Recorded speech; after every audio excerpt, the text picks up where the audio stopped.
ለአርሲ ክርስቲያኖች ይገደኛል እያል ኮመንቱን ታጥለቀልቅልኛል።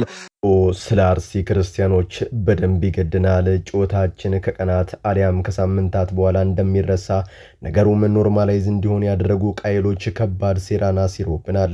የሚገርማችሁ ነገር በፊት በሀገራችን ኢትዮጵያ የአንድ ወገን እልፈት እጅግ በጣም አስደንጋጭ ነበር። ዛሬማ ጆሮአችን አይናችን ጥሩ ነገር አልሰማ ብሎ እልፈትን ካለማመዱን እነሆ ሰነባብቷል። ይህን ተከትሎም እኛ ብንረሳውም ዓለም ያረሰውን በኢራቅ የኦርቶዶክስ ተዋሕዶ ቤተክርስቲያን ለኢትዮጵያን ያስተላለፉትን መልእክት የዓለምን ትኩረት ስቧል። ምን አሉ? በጋራ እንመልከተው። Life of prayer for the people. And this is why we are one body in Christ. የኢራቅ ኦርቶዶክስ አባት ለሕዝቡን ጸልይ፣ እኛ በክርስቶስ አንድ አካል ነን። ኢትዮጵያ፣ ሊቢያ፣ ግብጽ፣ ናይጄሪያ፣ ሌሎችም አካባቢዎች ላይ ክርስቲያን ወንድምቶቻችን ከተጎዱ የኛም ጉዳት ነው ሲሉ የተናገሩ ሲሆን የኢራቅ የኦርቶዶክስ ጄኔራሉ ማክሎ ወሳኝ የተባለ መልእክትን አስተላልፏል። ዝርዝሩን በጋራ እንቃኘዋለን።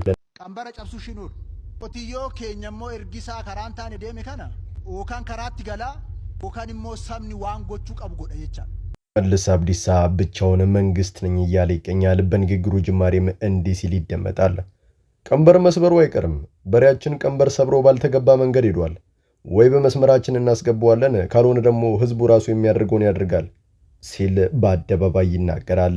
ታዲያ ይህ ንግግር ከአዳማው ስብሰባ በኋላ የሽመልስንና የጠቅላዩን አልሰማም ባይነት በግልጽ ለህዝብ ይፋ አድርጓል።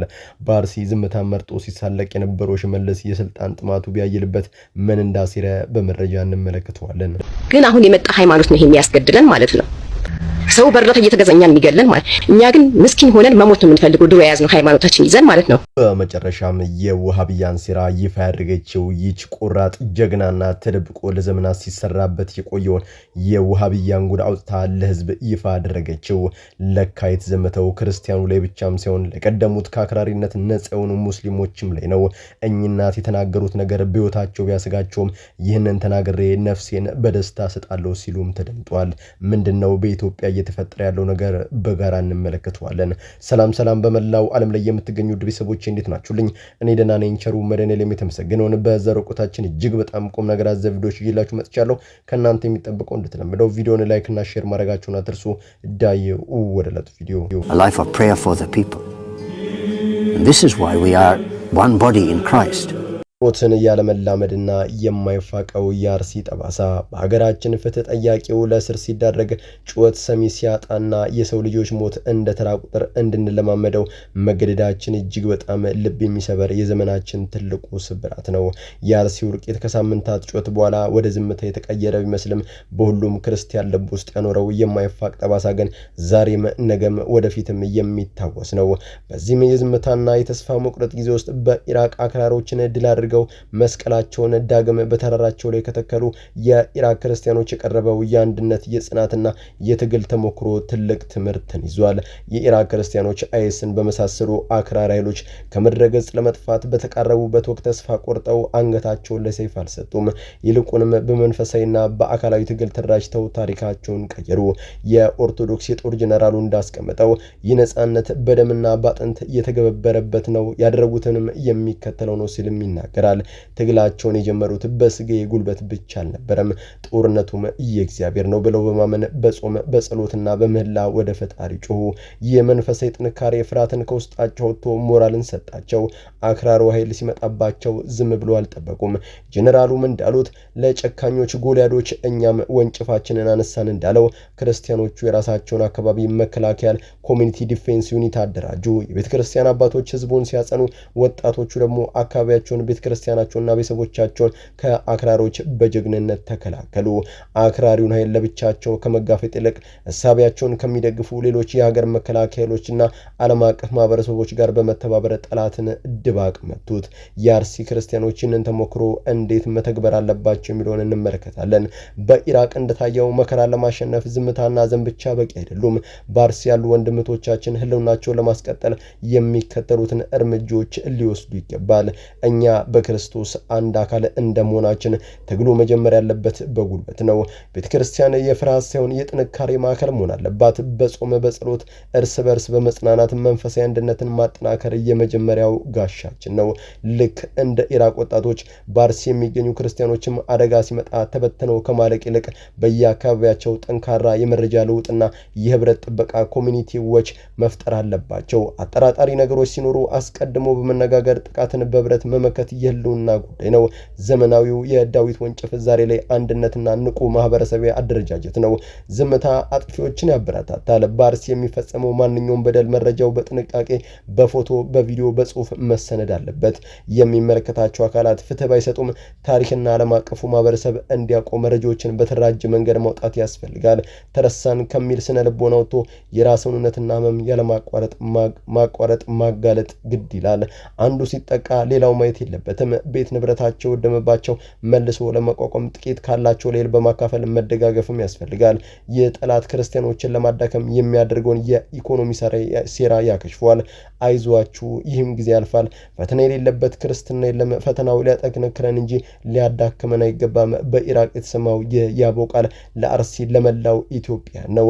የኢራቅ ክርስቲያኖች ከመጥፋት አፋፍ ተነስተው የድል መስቀላቸውን በተራራ ላይ መትከል ከቻሉ የአርሲ ክርስቲያኖች በአንድነት በጸሎት በጽናት ራሳቸውን በተደራጀ መንገድ የመጠበቅ ይህንን የጨለማ ጊዜ አሸንፈው ይሻገሩታል። ሐዘን ወደ በታት፣ ዝምታ ወደ ተደራጀው ድምጽ መለወጥም አለበት።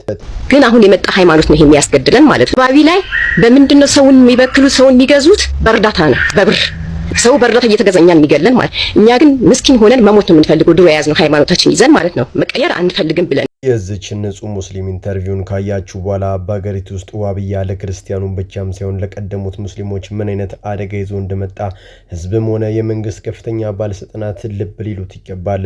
ለዚች እናት ከተቀመጥኩበት ብድግ ብዬ ቃላት የማይገልጸውን ልባዊ ምስጋኔን ላቀርብላት ፈልጋለሁ።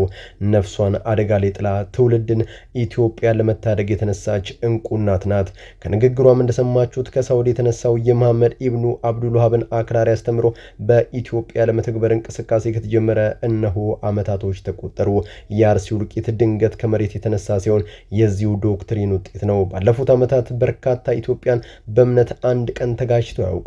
ከፍ አለ ከተባለም አሁን ላይ የቃላት ጦርነት ንጽጽር ሊደረግ ይችላል። ኢትዮጵያ ያኔ ሙስሊሞች ዓለም ፊቷን ስታዞርባቸው ነብዩ እንዲህ ሲሉ ተናገሩ። ሂዱ ወደ ሀበሻ ሀገር፣ በዚያም አንድ ደግ ንጉስ ታገኛላችሁ፣ እርሱም ይቀበላችኋል።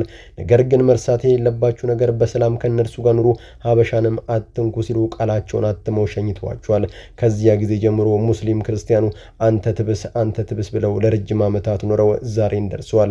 ነገር ግን ስር እየሰደደ የመጣው ወሃብያ በስም እርዳታ ሰዎችን በብር እየገዛ የቀደሙት ሙስሊሞች ለማጥፋት እየሰራ እንደሚገኝ እናት አብራርተዋል። እናት ማክለው እኛ ግን የያዝነውን የድሮ እምነታችንን ይዘን ነው መሞት የምንፈልገው፣ መቀየርም አንፈልግም ሲሉ ንግግራቸውን ይቀጥላል። ወጣት እኮ መንግስት ራሱ በሃይማኖትና በጥሩ ጸባይ ታመቀ ነው የሚለው አይደለም እንዴ? ወጣት እየጨረሱብን ያለ ጥሩ ወጣቶች በሃይማኖት ታምቀው ያደጉ ናትም ቀጠሉ። መንግስት እንኳን የሚፈልገው በሃይማኖት በስርዓት በትምህርትና በእውቀት የታነጸን ትኩስ ኃይልን ነው። ነገር ግን እነዚህ አካላት በጭካኔ ወጣቶቻችንንም ሳይቀር እየጨረሱብን ነው። የራሳቸው መድረሳም አላቸው። የተለያዩ ህንፃዎችን በማስገባት ከፍተኛ እንቅስቃሴ ላይ ናቸው ሲሉ ይናገራሉ። ይህን ስመለከት አንድ ነገርን አስታወስኩ።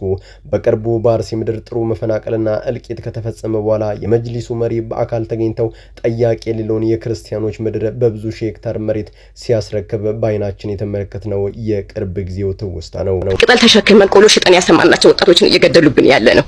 መጅሊስ ነው የሚያስገድለን። አይቶታል አቡበከር አህመድ የራሳቸው መላው የሀገር ህዝቦች ገለልተኛው ናችሁ እንድትመለከቱ ትፈልጋለሁ። የኝናት እንባ የውስጥ ቁስል ከቃላት በላይ ሲሆን ፈንድቱ ይወጣ ነው። ዛሬ ላይ አጀንዳን ቀርጸው ሃይማኖት በሃይማኖት ላይ እንዲነሳ የሚያደርጉትን እነዚህን አካላት የሚመለከቱ አካል እርምጃ ካልወሰደ ዓለም በሽብርተኝነት የፈረጀው በአርሲ የተስፋፋው ሴል ተስፋፍቶ ሙስሊሙን ክርስቲያኑን ይውጠዋል። እንደ ቅዳቸውም ኢትዮጵያን በመሐመድ ኢብኑ አብዱልዋሃብ ዶክትሪን በመቅረጽ እነሱም ብለው እንደሚጠሩት ክርስቲያን ሊኖር የማይችልበት ሀገር ይመሰርታሉ። ስለሆነም ሳይቃጠል በቅጠል ነውና ነገሩ ሙስሊሙም ክርስቲያኑም በጋራ መሆን ይህንን የአክራሪ አካሄድ በቃ ሊል ይገባዋል። የመጅሊሱ አላፊ ቶታል እኛ ስጋት ላይ ነው ያለነው። ምን እናድርግ? የት ፍትህ አጣን እኮ በሀገራችን። ማህበረሰቦችን በማፍረስና የሰው ልጅን ሰብአዊ ክብር በማዋረድ የሚታወቀው አክራሪነት የዘመናችን ዋነኛ የዓለም ስጋት ነው። አክራሪነት ሃይማኖታዊ፣ ብሔርተኝነት ወይንም የፖለቲካ መልክ ሊኖረው ቢችልም የሁሉም የጋራ ቋንቋ በኔ መንገድ ካልሄድክ ትጠፋለህ የሚል የጥፋት አዋጅ ነው። የእነዚህን ኃይሎች ዋነኛ ዓላማ አብሮነትን፣ መቻቻልና የሀሳብ ብዝሃነትን ላለመቀበል ማህበረሰብን አንድ ወጥ ማድረግ በቂ ነው። በተጨማሪም የሰዎችን ማንነት ለማጥፋት ታሪካዊ መዛግብትን፣ ቅርሶችንና አብያተ እምነት ክርስቲያኖችን ያወድማሉ። በቅርቡም በአርሲ የወደመውን ቤተክርስቲያን ማስታወስ ከበቂ በላይ ነው። ስልጣንና የበላይነትንም በምክንያት ሰውን ህዝብን በማሸበርና ሞትን የዕለት ተዕለት ዜና በማድረግ ማረጋገጥን እንደ ዋነኛ እቅድ ይከተላሉ። ታሪክ እንደሚያስረዳን አክራሪነት ለሰው ልጅ ካመጣው ሞትና ውድመት ውጪ ያተረፈው አንዳችም በጎ ነገር የለም።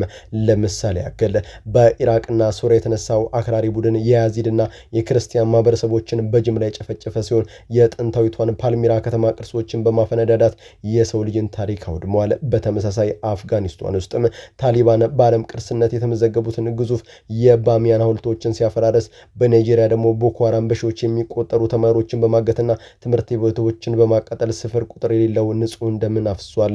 በፖለቲካና በዘረኝነት እብደት የተነሳው የናዚ ጀርመንም በሚሊዮኖች የሚቆጠሩ አይሁድና አነሳ ማህበረሰቦችን በጋዛ ክፍሎች ፈጅቷል። ይህ ሁሉ የሚያሳየው አክራሪነት ድንበርና ሃይማኖት የሌለው የሰው ልጅ ሁሉ የጋራ ጠላት መሆኑን ነው። ይህ ታሪክ ማስረጃ የሚያስተምረን አንድ ትልቅ እውነት ቢኖር አክራሪነትን በዝምታ በመለማመጥና በማባበል ማሸነፍ እንደማይቻል ነው።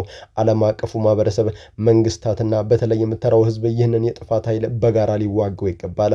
አክራሪነትን የማሸነፊያው መንገድ በመሳሪያ ኃይል ብቻም ሳይሆን በትምህርት፣ በኢኮኖሚ እኩልነትና በማህበረሰባዊ አንድነት መሆን አለበት።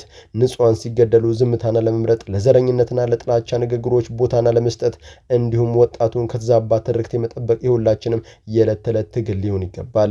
ስለዚህ ሰብአዊነትን ከምንም ነገር በላይ በማስቀደም ይህንን አጥፊ አስተሳሰብ በጋራ ድባቅ መምታት የሁላችንም የትውልድ አደራ ሊሆንም ይገባል። ቀንበረ ጨብሱ ሽኑር ቆትዮ ኬኛሞ እርጊሳ ከራንታን ደሜ ከና ኦካን ከራት ገላ ኦካን ሞ ሰምኒ ዋንጎቹ ቀብጎ ደየቻል። ከቅርብ ጊዜ ወዲህ በፌዴራል መንግስቱና በኦሮሚያ ክልል ከፍተኛ አመራሮች መካከል ያለው የፖለቲካ ልዩነት ከትዕይንት ጀርባ አልፎ በአደባባይ መታየትም ጀምሯል።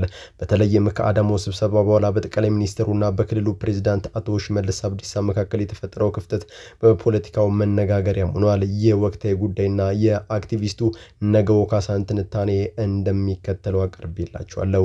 በአዳማው ስብሰባ ላይ ለሀገር አንድነት ስጋት ናቸው ተብሎ የታመኑ ትልልቅ ሀሳቦችን መንሸራሸራቸውም ተሰምቷል። ከነዚያ መካከል የመገንጠል መብትን እስከ መሰረዝ የሚደርስ የህገ መንግስት ማሻሻያ ሐሳብ እንዲሁም የክልሎች አወቃቀር በቋንቋና ማንነት ላይ ከተመሰረተ ማዕቀፍ ወጥቶ በጂኦግራፊ አቀማመጥና በኢኮኖሚ ትስስር ላይ ተመስርቶ እንዲዋቀር የሚሉ ሐሳቦችም ቀርበዋል። ይህ ሐሳብ በኦሮሚያ ክልል አመራሮች ዘንድ ከፍተኛ ተቃውሞን አስነስተዋል። በአዳማው ስብሰባ የቀረበውን ሐሳብ ያልተቀበሉት አቶ ሽመልስ የካቢኔዎቻቸውን አስቸኳይ ስብሰባ መጥራት የተሰማውን ሐሳብ በመገልበጥ የኦሮሚያን ህዝብ በጠቅላዩ ላይ ለማስነሳት በሚመስል መልኩ ጠንካራ መልእክታቸውን አስተላልፏል። ኦሮሞ መስለው ኦሮሚያን ለማጥፋት የሚሰሩ አይሳካላቸውም። ቀንበር የሰበረ የኛ በሬ ያለ በዚህ ባልተገባ የሚሄደውን በሬ ወይ መስመር እናስይዘዋለን፣ ካልሆነም ህዝቡ የሚያደርገውን ነገር ያደርጋል በማለት በቀን የተሞላ ፖለቲካዊ መልእክታቸውን ወርውሯል።